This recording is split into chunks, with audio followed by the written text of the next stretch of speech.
আল্লাহ তাআলা দরবারে লাখ কোটি শুকর ও সুজুদ যে রব্বুল আলামিন আপনাকে আমাকে মায়া করে মহব্বত করে ভালোবেসে যে আল্লাহ তাআলা পবিত্র ঘর মসজিদে আসার বসার তৌফিক দান করেছেন, সেই মালিকের প্রতি শুকরিয়া আদায় করে বলি আলহামদুলিল্লাহ।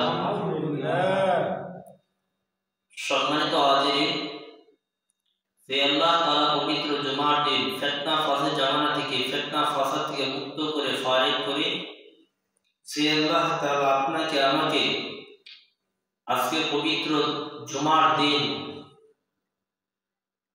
যে আল্লাহ তাআলা এই ঠান্ডা দিনে কিছু কথা শোনার এবং কি বলার জন্য তৌফিক দান করেছেন, আবার দিন থেকে শুকর আদায় করে আলহামদুলিল্লাহ। সম্মানিত হাজিরিন, আজকে জুমার আলোচনা হলো মিজানের পাল্লা এবং কি বান্দার হক এবং কি আল্লাহ তাআলার হক নিয়ে কিছু আলোচনা। যে রব্বুল আলামিন এই পবিত্র জুমার দিন সুন্দর করে গোসল করে পাক পবিত্র হয়ে যে আল্লাহ তাআলা বাড়ি থেকে মসজিদ পর্যন্ত আপনাকে আমাকে আনছেন, এর পিছনে নবী করিম সাল্লাল্লাহু আলাইহি ওয়াসাল্লাম হাদিসের মধ্যে ইরশাদ করেছেন যে আমার উম্মতের জুমার যখন আজান হয় মসজিদে যাবে, প্রতি কদমে একটি করে গুনাহ তার মাফ করে দেওয়া হয়, সুবহানাল্লাহ। আর একটি করে নেকি ওই ব্যক্তির আমলনামায় লেখা হয়, সুবহানাল্লাহ।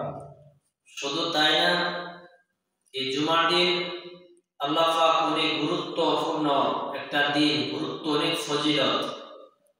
হাদিসের মধ্যে আসছে নবী করিম সাল্লাল্লাহু আলাইহি ওয়াসাল্লাম বলেছেন যে মান তারাকা সালাতান, যে ব্যক্তি ইচ্ছাকৃতভাবে জুমার নামাজ তরক করলো, সে মুসলমানের খাতা থেকে তার নাম কাটা যায়। এবং শুধু তাই না, এবং কি তার মুমিন দারের বা ঈমানদারের খাতা থেকে নাম পর্যন্ত আল্লাহ পাক কাটা দেয়।